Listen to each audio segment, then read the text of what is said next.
video natin mga ka-farmers, kamanalon, kamagsasaka. Ito para ipakita natin kung paano magpunla, yung tamang paraan ng pagpupunla.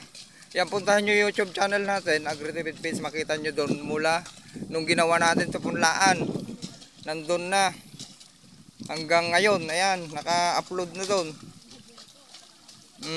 Tignan nyo kung gaano ko sila kabilis. Kung mahirap yan, putol-putol yan.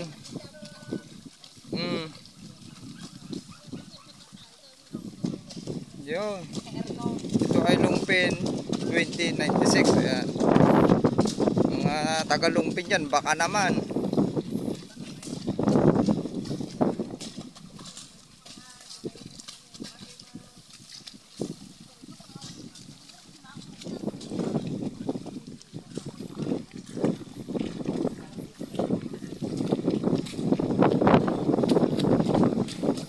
Tahan nyo yun, pati yung pinag-abuno natin. Ayan.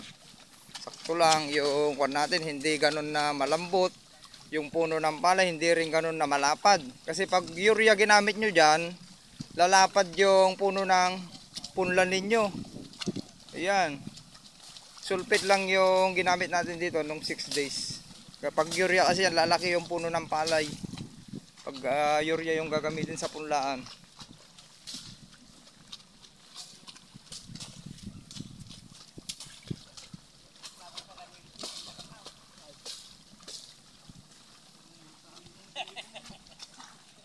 Yan, nandyan si biyanan ko. Yan, siya ang nakatoka dito. Yan, nagpapatubig naman yung katabi natin sa pinsan ko. Oh, di ba kabilis nilang bunutin?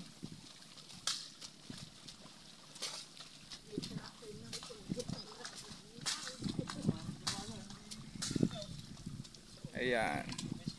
Yung mga magpapatanim sa kanila, puntahan nyo lang yung pinakakabasilyan nila. Kabuya daw dyan sa San Jose Norte, Malig, Isabela. Ayan. Tanong nyo lang sa barangay.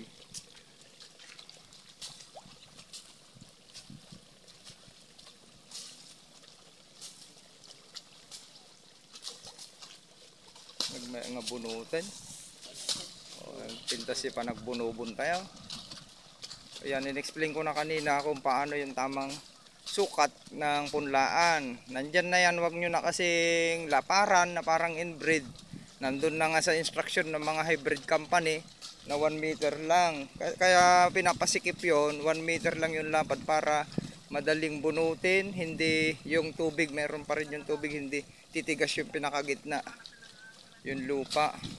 Yung kanal, at least 1 feet yung kanal para may pondo palagi. Lagyan nyo ng tubig, yun yung purpose ng kanal. Dapat may tubig palagi para hindi titigas yung lupa ng pinagpunlahan ninyo at hindi hahaba yung masyadong hahaba yung ugat. Tignan nyo, mahaba na yung ugat nyan sa 18 days. Sa 18 days yan. Bali yung SL8 ay 17 days pa lang. Ay madali pa rin bunutin dahil walang time na tumigas yung lupa. At yung pamamaraan natin, puntahan nyo yung YouTube channel natin, nandun na, or sa Facebook account. Puntahan nyo YouTube channel natin, Agritipid Page, Facebook account natin, April Banal Tuge, or i-PM nyo ako sa Messenger para may add ko kayo sa group chat namin. Nandun, ang gaganda, yung sa group chat namin ay aanin ng 200 to 300 target yield ngayon dry season. Kagaganda na ng mga palay ng mga nauna. Gusto nyong magpa-add dun.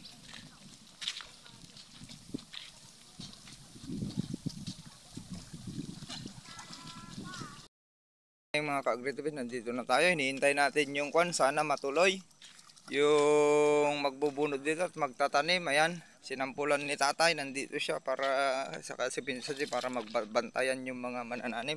Yan, tignan nyo kung gaano ka daling bunutin. Ayan, ayan, o, diba, kadali. Okay, ngayong araw ay January 4, 2024 na. Ayan, baka sakali schedule natin ay magpapatanim tayo. Itong punla natin ay may edad na 19 days na. Magna 19 days. Ayun, tignan nyo yung roots niya. Oh, ang hahaba na pero madaling bunutin sa pamamaraan natin ng pagpupunla ay Ang ganda. Tapos yung kanya, hindi siya malambot. Minsan lang tayo nag-abono ng sulfate nung 6 days.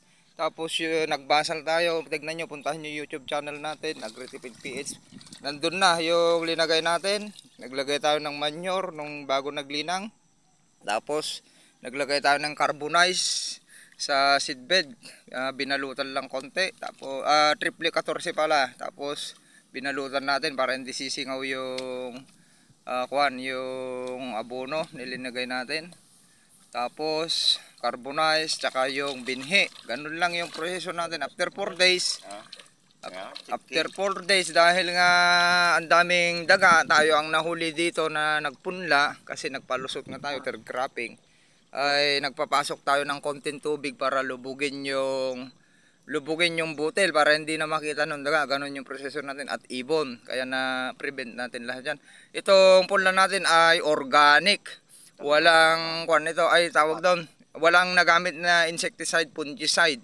Yung tingnan nyo yung ugat niya. Kuha tayo para makita nyo kung gaano ka-healthy. Ayan oh. Ganyan kahaba yung ugat. Pero kadaling bunutin. Pero yun yan kung matigas yung punlaan natin tapos ganyan kahaba ang ugat. Putol yan. Stress ito. Itatanim ito na malalanta. Mawawalan tayo ng 7 to 10 sowi. Kasi magre-recover yan ng 7 days. Yung iba pa nga dito ay 9 days. Yung talagang nasaktan na yun. Yung mga katabi natin 9 days na yan. Magti-10 days na. Hindi pa na to totally naka-recover. Kaya yun, mawawalan na kayo ng doon, sowi.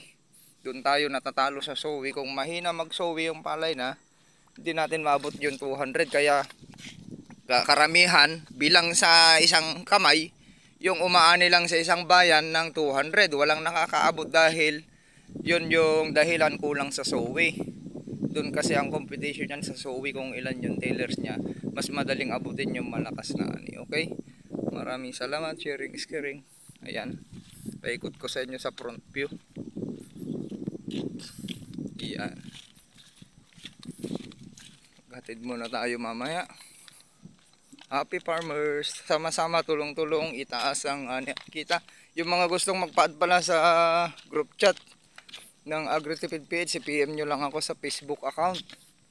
Ayan, or mag-PM kayo sa mismong YouTube para may add ko kayo sa, tsaka nyo ako i-PM sa Facebook Messenger para may add ko kayo sa group chat para makita nyo yung mga iba't ibang protocol doon kasi ang target natin ay 200 to 300 per hectare na doon. Ayan oh, ganyan kaganda. Sinusubukan na ni tatay kung mahirap o kung madali namang bunutin. Tignan nyo, ang lalaki na yan. Magna 19 days, ganyan nakalaki. Pero kadaling bunutin. Diba? Ang tigas ng puno niya, hindi malambot. Hindi na tayo nagpahabol sa 15 days ng sulfate, yung or nitrogen ulit, urea na para mabuhaghag yung lupa na ginagawa ng iba. Wala na tayong ganon. Basta ang proseso natin nandun sa YouTube. Tignan nyo, or sa Facebook, meron akong in-upload doon. Ganon lang yung proseso natin. Wala, kung maresistensya yung punla, walang magtangkang pupunta na insekto dyan. Wala. Ikan nyo yung mantay. Ikas nyo yung mantay na eh. No, dati makita na nga steam borer. Wala kayong makikita doon kundi lamok at sipsip. Yung nandyan, oh, wala. Oh, lamok lang, walang insekto. Oh, black bag, wala yon. Steam borer, walang kwan dyan. Mga green leaf hopper, wala. Kahit tayo ang nahuli, yung proseso natin ay maganda, okay? Maraming salamat. Happy farmers. Nandito sa Agritipid PH ulit. Hanggang tumulong sa inyo. I-PM nyo lang at sama-sama itaas ang ani at kita para matigil na yung importation. Bye bye. Dadang kuline. Ayan, nandyan na sila uncle. Matutuloy din yung kwan natin ngayon. Okay, maraming salamat. Ayan, nandyan na sila. Okay, maghatid muna tayo sa school. Ayos. Okay, kaya itong punlaan natin 19 days. Pag na 19 days mamaya mabubunot na, sakto lang. Huwag lang paabutin ng lagpas 21, mahirapan tayo magpasuwi. Maraming salamat. Agritipeds, Happy New Year sa ating lahat. Ngayong araw ay December 4, 2024 na. Sa oras ng, anong oras na? Magna 9:30. Ayan. Nandito na yung mga magtatanim bunot. Ayan, walang iba-iba yan, mga kamag-anak din. Ayan na. Nariga nga parutan. Mahirap bang bunutin? Oh, maganda, sabi ng kabisilya yan, pinakakabisilya nila. Nandyan lang siya. Hanapin nyo, taga San Jose Norte, Malig, Isabela. Pensan niya si Sid Grover na kwan, kagagaling nila doon sa street planting. Kay Sid Grover na Manong Tolome na kabuya daw. Ayan. Ayan yung long pin. Ang binubunot ngayon ay yung long pin 2096. Yung inanihan ni Sir Martin ng 265 ngayong wheat season. Ito yon. Subukan din ulit natin na iani ng 200 to 300 per hectare. Ayan o. Makikita nyo naman kung gaano kalambot yung punla natin at hindi gaano. Malambot ba yung punla? Matigas? Okay lang. Katamtaman lang. Ayun. Tapos, ayan, ilalive natin sa inyo. Ganyan tayo magpunla. Kailangan pag nagpunla kayo para sa hybrid, wag nyong luwangan. Talagang 1 meter yung lapad. Tapos kahit 20 yung, depende sa haba, yung lapad lang 1 meter. Tapos maglaan kayo ng 1 feet na kanal, kasi para hindi matuyuan. Kung natuyuan yan, dahilan na mahirap bunutin. Ahaba ng ahaba yung ugat. Itong nangyari dito, kahit mahaba yung ugat, naka-maintain yung tubig sa kanal, hindi mahirap bunutin. Ganun yan. Pag linaparan nyo kasi yan, parang inbred, ang hybrid dapat hindi masaktan. Pag nasaktan yan, doon tayo nahihirapan sa sowi. Sa 1 week nang mag-recover, yon sinampul ko yon, katabi natin, 10 days na hindi pa naka-recover.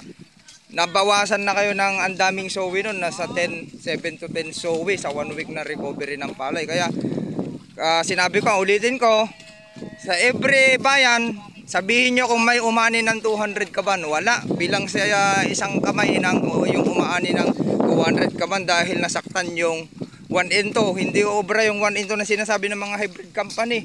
Magdagdag kayo ng hindi pwede yung 15 kilos. Wala pa kayong panghuli doon. Mag-double kayo 30 to 45 kilos. 3 to 5 puno bawat tundos para kahit masaktan yung tanim natin, kasi hindi nyo naman masisi kung mainit yung panahon or nagpunla kayo, mahirap bunutin, kasalanan nyo yon ay masasaktan yung palay. Pag hindi 1 week yon, hindi kasalanan ng mga magbubunot yon, kasalanan nung nagpunla kung bakit mahirap bunutin yung punla ninyo. Ganun yon. Gandahan nyo yung punlaan, gawin nyo yung recommendation na para sa hybrid talaga, para ma-hit nyo yung double ani na sinasabi ng mga hybrid company na hindi naman nangyayari. Dahil sa punlaan pa lang nagkamali na. Sa starting kasi yan, land preparation, punlaan, ayan, sa land prep nyo dapat maganda yung land preparation nyo, hindi tutubuan na ng damo yan kung pantay. Huwag na kayo mag-herbicide kasi nadidelay yung tangkad ng palay sa herbicide, lalo pag gumagamit kayo ng 2,4-D, nakakabansot yun, liliit yung puno ng palay ninyo, hahabulin nyo naman yung dagdag gastos sa abono na naman yun para mapatangkad nyo. Pag hindi nyo napatangkad yung hybrid, hindi kayo aanin ng maganda dyan pag hindi rin nagsowi.